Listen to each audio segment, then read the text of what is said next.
La capitale gabonaise, avec ses rues désertes, vit péniblement son confinement.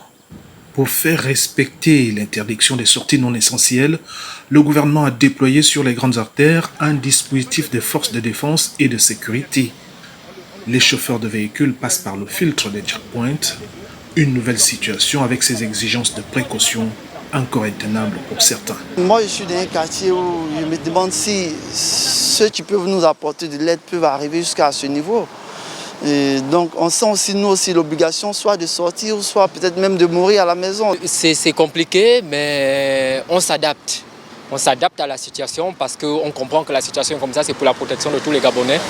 Et on s'est dit que mieux vaut ça, mieux vaut vivre comme on vit et puis que ça passe juste vite. Pas de taxis en circulation et des services administratifs qui tournent au ralenti. Le cœur de Libreville soupire depuis le début de la semaine. Il n'y a pas de transport presque. Et Sogatra, je ne sais pas, ils sont en train de filtrer apparemment les passagers. Et les distances aussi sont saucissonnées. Donc vraiment c'est très grave. C'est très grave pour les déplacements. C'est très grave pour tout. Mais nous ne savons pas à quel sens c'est voué. À l'écoute des difficultés de mobilité des populations, le gouvernement a mis à leur disposition 3 compagnies de transport.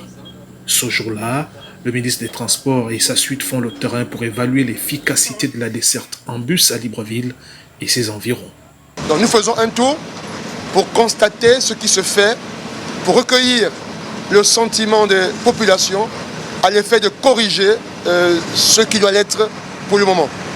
Il est prévu un déploiement en 3 phases du parc de 185 bus répartis dans le Grand Libreville sont prioritairement concernés. Les agents qui continueront à exercer dans les services essentiels du secteur public et du secteur privé pendant la durée de la crise sanitaire due au Covid-19.